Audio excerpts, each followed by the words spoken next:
Assalamualaikum warahmatullahi wabarakatuh. Perkenalkan, nama saya Adan Ibrahimovic, MPM 222010171 dari Rombel 2. Pada kesempatan kali ini, saya akan menyampaikan presentasi yang dengan judul penyerapan dan pencernaan zat gizi untuk memenuhi tugas PJPL dengan mata kuliah PNNR. Nah, yang pertama yaitu pencernaan dan penyerapan pati atau karbohidrat. Pati merupakan karbohidrat kompleks yang bersumber dari makanan seperti kentang, nasi, jagung, gandum, dan beberapa jenis biji-bijian. Pati di dalam tubuh dicerna melalui mulut, lambung, dan usus halus. Pada mulut, pencernaan pati dimulai di mulut dengan bantuan enzim amilase dan air liur. Amilase akan mengurai pati menjadi maltose dan deskrin yang lebih kecil. Proses pencernaan karbohidrat dalam lambung. Proses pencernaan karbohidrat selanjutnya terjadi di lambung, di mana aktivitas amilase akan terhenti dikarenakan pH dan lambung yang asam. Pada lambung tidak terjadi pencernaan yang signifikan.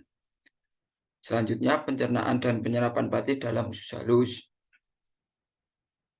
Nah, ketika makanan mencapai di usus halus, enzim amilase dan pankreas akan melanjutkan pencernaan pati menjadi maltose dan oligosakarida. Enzim-enzim pada permukaan beras, mikrofili atau usus halus seperti maltase, sukrosa, laktase akan memecah disakarida menjadi monosakarida, yaitu glukosa, fruktosa, dan galaktosa. Absorpsi monosakarida akan diserap oleh epitel dan pada usus halus memulai transport aktif dan difusi terfasilitasi.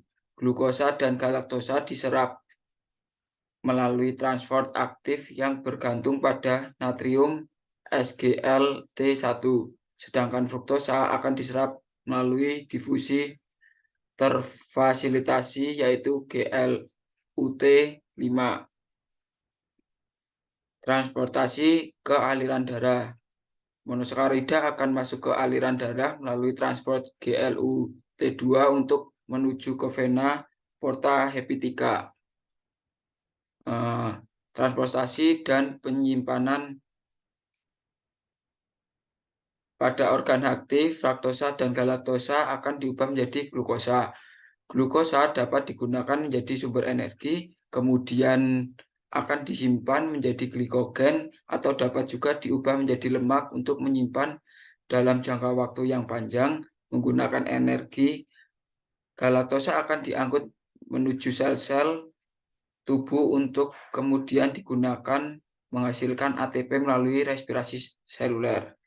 Nah, apa sih fungsi karbohidrat? Karbohidrat merupakan sumber energi bagi tubuh. Karbohidrat juga menyediakan glukosa yang dapat digunakan oleh sel-sel tubuh untuk menghasilkan energi atau ATP yang diperlukan untuk berbagai fungsi di dalam tubuh.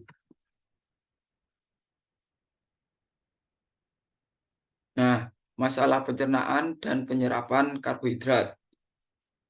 Yang pertama itu ada intoleransi karbohidrat, merupakan gangguan pencernaan karbohidrat yang dapat terjadi jika terdapat defisiensi enzim seperti laktase yang menyebabkan intoleransi laktosa. Gejala yang muncul seperti kembung, diare, dan ketidaknyamanan gastrointestinal. Yang kedua ada malabsorpsi karbohidrat. Itu merupakan gejala gastrointestinal dan akan mempengaruhi penyerapan nutrisi lain dalam tubuh. Dampak kesehatannya yaitu gangguan pencernaan dan penyerapan karbohidrat dapat menimbulkan berbagai masalah kesehatan seperti kekurangan gizi, dehidrasi, dan masalah pencernaan kronis. Selanjutnya yaitu pencernaan dan penyerapan protein. Nah, proses pencernaan protein itu dimulai di mulut saat pengunyahan berlanjut di lambung dengan keluarnya enzim pepsin. Protein kemudian akan dicerna lebih lanjut pada usus halus, terutama di duodenum dengan bantuan enzim-enzim pankreas seperti tripsin, kimotripsin, dan karbonsipeptisidase. Asam amino dan peptida kecil yang dihasilkan dari hidrolisis protein akan diserap ke dalam aliran darah melalui mekanisme di sel-sel usus yang memiliki enzim Brush Brother. Setelah itu, asam amino dapat digunakan untuk sintesis protein baru atau disimpan di hati. Selanjutnya, fat lipids yaitu pada masuk ke dalam proses pencernaan lemak. Nah, proses pencernaan lemak dimulai melalui pengunyahan dan bantuan enzim lipase, sehingga makanan atau lemak akan terdegradasi menjadi partikel yang lebih kecil. Selanjutnya, lemak yang terurai akan bergerak ke lambung untuk diproses lanjut oleh enzim-enzim lipase lambung, dan proses ini akan diubah menjadi bentuk potongan-potongan trigliserida. Lemak-lemak yang terurai masih dalam bentuk trigliserida atau mengandung pH asam. Selanjutnya bergerak ke duodenum dan akan memicu produksi hormon penting seperti kolesistokinin atau CCK dan sekretin. Hormon tersebut selanjutnya akan memicu sekresi cairan empedu dan enzim lipase pankreas yang berperan untuk membantu dalam memecah trigliserida menjadi asam lemak dan monogliserida yang kemudian membentuk mini sel. Nah, asam lemak dan monogliserida selanjutnya diserap oleh jejunum dan dikemas menjadi kilomikron. Kemudian kilomikron akan berikatan dengan basolateral dan selanjutnya diangkut ke limfatik usus, dan limfatik usus kemudian akan masuk ke jurnal sirkulasi umum untuk diangkut ke seluruh tubuh. Metabolisme lemak ini juga berperan dalam penyerapan vitamin A, D, E, dan K. Empedu juga terlibat dalam siklus enterohepatik, di mana empedu diserap kembali di usus halus.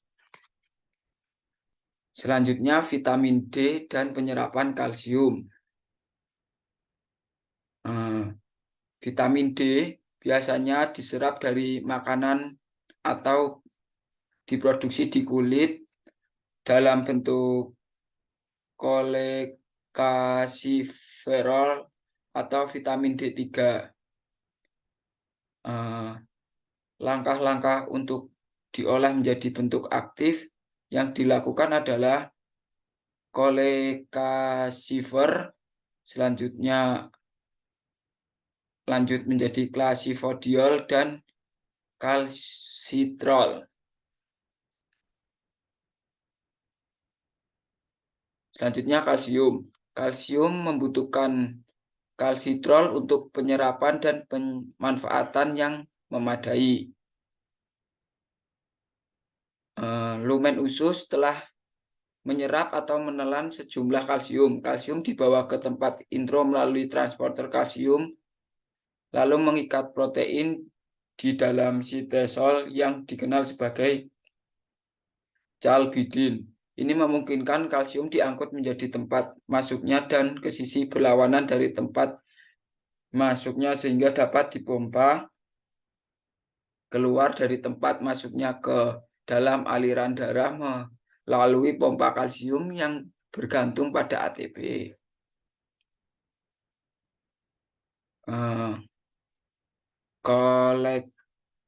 kolekalsiferol akan berpindah ke dalam nukleus di mana akan mengaktifkan program genetik. Program genetik akan meningkatkan ekspresi translaksi, transkripsi, dan ekspresi transporter kalsium sehingga memungkinkan terjadinya antar lokasi untuk menyerap lebih banyak kalsium.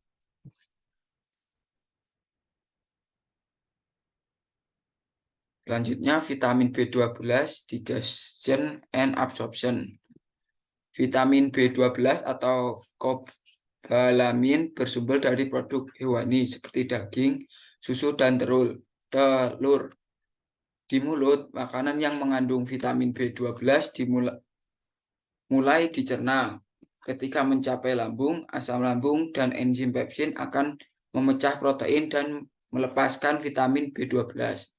Vitamin B12 kemudian berikatan dengan protein yang disebut haptokorin atau R protein yang disekresikan oleh kelenjar saliva dan lambung. Haptokorin melindungi vitamin B12 dari susunan asam di lambung. Di usus halus, enzim pankreas memecah haptokorin dan membesarkan vitamin B12. Vitamin B12 lalu berikatan dengan faktor intrinsik dan bergerak ke ileum untuk diserap ke dalam aliran darah. Nah, terima kasih. Sekian presentasi dari kami. Dari saya, kurang lebihnya mohon maaf. Wassalamualaikum warahmatullahi wabarakatuh.